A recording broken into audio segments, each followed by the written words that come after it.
大家好，欢迎来到无事发生。上一集我们给大家非常简略地讲了讲新疆的人口变化、人口分布情况和新疆政权更迭的历史。今天我们来说说中共在新疆实行的少数民族政策所产生的问题。由于篇幅限制，我们仅仅挑选了一些非常具有代表性的问题，向大家简单地介绍中共在新疆的民族政策造成的问题。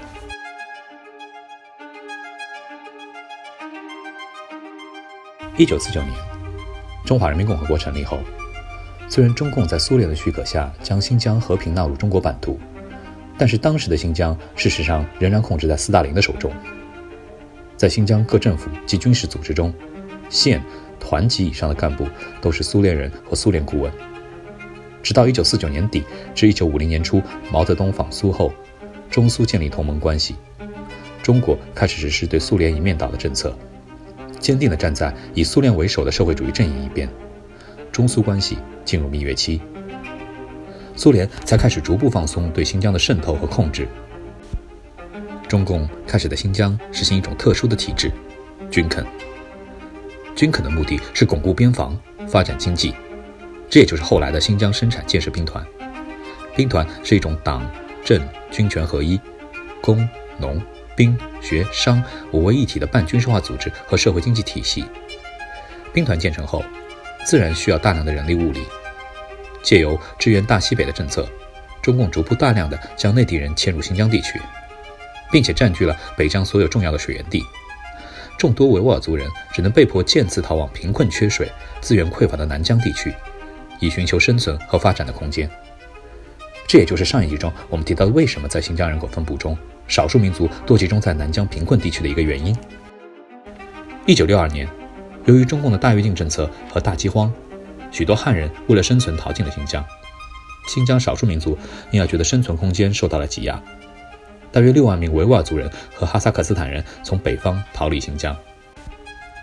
为了配合中共所谓的援助新疆战略，许多汉人带着资金和资源被迫迁往新疆参加建设。这些汉人有自己的社会关系网，他们来到新疆，构建了一个不同于维吾尔社会的新的构架。对于维吾尔族人来说，他们的生存空间被进一步挤压。在求职问题上，汉人多只招汉人，维吾尔族人有的汉语不好，招工时因为语言不好而不被录用的情况就时有发生。找不到工作的维吾尔人，包括一些其他少数民族，就向南疆迁徙，或者只能进一步去寻求一些更加不堪的工作，如卖淫。南疆相对来说是非常贫困的地区，乌鲁木齐是开发较好的北部，但重工业、资源方面都是由汉人把持，这就给了新疆少数民族一种非常明显的被殖民的感觉。这种局面进一步地刺激了新疆少数民族，使他们感觉非常不公。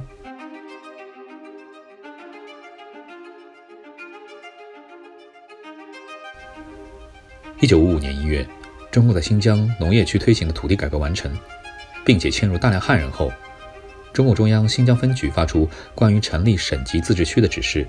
要求在同年10月成立新疆维吾尔自治区。从此，中共才正式确立了对新疆地区的统治架构。新疆维吾尔自治区的成立是中国的少数民族政策之一，而少数民族自治区是借鉴苏联的本土化政策。所谓的本土化政策，在维基百科上是这样表述的：本土化政策是苏联早期的一项民族政策，以使各地非俄罗斯的民族融入各自的苏维埃共和国，在联邦体制下强化非俄罗斯语言和文化。中共效仿这一政策，则是为了更好地控制少数民族。通过推行民族区域自治，让新疆的少数民族听命于中央，这是另一种意义上的臣服。作为臣服的交换条件，中共制定了许多政策法规，对汉族的权利做出限制，允许少数民族在自治地方占据最高的行政和立法职位，其他职位也允许任命少数民族。但是这种民族自治真的实行了吗？我们可以来看看新疆各地官员任命表，不难看出，在新疆所有的一把手及中共的书记一职全由汉族人把持。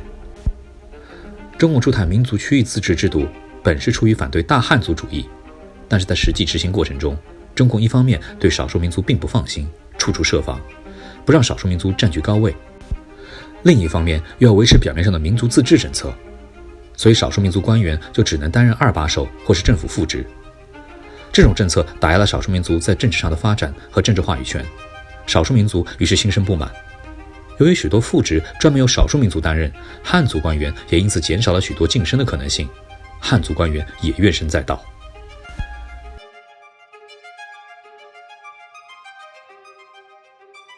1984年，中共出于维护其统治和少数民族地区稳定的需要，作为交换条件，给少数民族特别制定了2少1宽政策，即对少数民族的犯罪分子要坚持少捕少杀，在处理上要尽量从宽。从宽处理包括刑事司法上的从宽和刑事立法上的从宽，如此大张旗鼓的破坏法治，无形之中又增加了民族之间的矛盾。1989年6四事件之后，出于维稳及缩小战线的需要，中共继续给予新疆少数民族优待政策，如开放计划生育，少数民族可以生5胎，内地大学对新疆少数民族降分录取，少数民族可以享受高考加分，工作安置遵循少数民族优先等。但对于普通汉族人来说，中共对少数民族的这些优待政策又成了对汉族的不公与压迫，因为在法律和政策上优待少数民族，导致少数民族的法律和政策地位上似乎超越汉族公民，形成对汉族民众的逆向歧视。汉族民间甚至流传着一等洋人二等官，三等少民四等汉这样悲愤的顺口溜。但是这样的优惠政策真的让新疆少数民族得到实惠了吗？虽然中共历来声称对少数民族秉持优待政策，然而实际对于少数民族来说，他们其所获得的所谓优惠政策一般都是口惠而实不至。比如1984年开始的臭名昭著的民考汉及预科班制度。民考汉限制了只会说维语的维族人获得优质高等教育资源的机会，让汉语不好的少数民族同汉族一起用汉语高考，用同一个标准录取。虽然有少数民族加分政策，但是少数民族的录取率仍然很低，让少数民族考生吃了很多亏。在2011年新疆研究信息网上发表的一篇文章中提到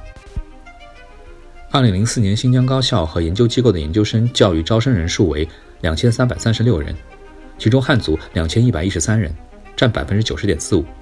少数民族233人，仅占 9.55%。 而预科班制度则成为学校牟利和腐败的温床。本应属于少数民族的预科班，一些有权有势的汉人可以给校方输送利益，以此得到宝贵的录取机会。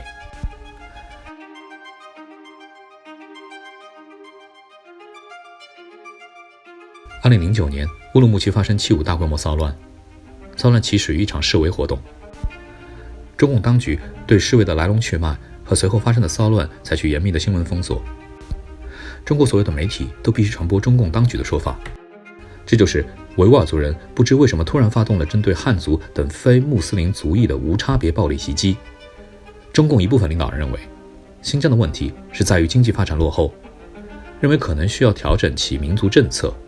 一些导致汉族与少数民族关系紧张的优惠政策必须改变。7·5事件后，时任中共总书记的胡锦涛强调，经济发展是解决少数民族不满的良方。这种说法所透露的一个明确信息是，中国政府将改变稳定第一的政策，为新疆制定发展计划。政府需要加大力度，缩小民族间经济不平等，使经济增长平等，惠及各族群。这次讲话过后，当局派出了3个工作小组奔赴新疆各地，收集有关社会和经济状况、宗教和政治稳定的第一手资料。由这些发展可以看出，作为统治者的中共当局对新疆其实也不是非常了解。随后，中共当局2010年5月宣布了一系列新的针对新疆少数民族居住的贫困地区援助计划。该计划将有经济实力的东部和中部19个省市与新疆最不发达的地区结成对子，由一个根本不了解新疆情况的政府来制定这样一个计划，执行政策的成效大打折扣就可想而知了。虽然根据这一援助计划，中央和这19个省市每年给予新疆财政补贴，在税收、金融、土地使用和贸易方面给予优惠政策，给予新疆弱势群体经济补助，各国有企业在新疆增设分部，互联网服务也从09年7月骚乱以来的关闭中恢复正常等等。但是在实际的政策实行中经常大打折扣，且援助基本都集中在北部的几个经济发达地区，资源的开采收入也基本尽归中央所有，南部获得的扶持就更加少了。最后经济发展越来越失衡。这些措施看似给予了新疆很多援助和自由，使新疆变成了一个和内地其他省市差不多的地方，但实际上在坚持经济发展的同时，中共当局也不忘记在新疆的维稳。比如，当局在乌鲁木齐成立了一支所谓反暴乱特别警察部队，用来镇压新疆人民的抗议活动。这支部队被命名为飞虎突击队，负责处理恐怖袭击、劫持人质和城市暴力骚乱等突发事件。中共新华社2012年2月报道说，新疆当局将在农村地区部署8000名公安力量，以确保每个村庄都有一名警察。他们的职责实际上并不是处理民族动乱，而主要是通过对社会底层的监视和情报收集来维稳。在对维稳技术进行大量投资的同时，北京还招募了低技能的廉价警察，这一组合扩大了预防和监视措施。英国广播公司 BBC 报道，根据总部设在华盛顿的公共政策研究机构詹姆斯敦基金会 Jamestown Foundation 的统计，2017年新疆在安全体系的财政支出费用达到了91亿美元，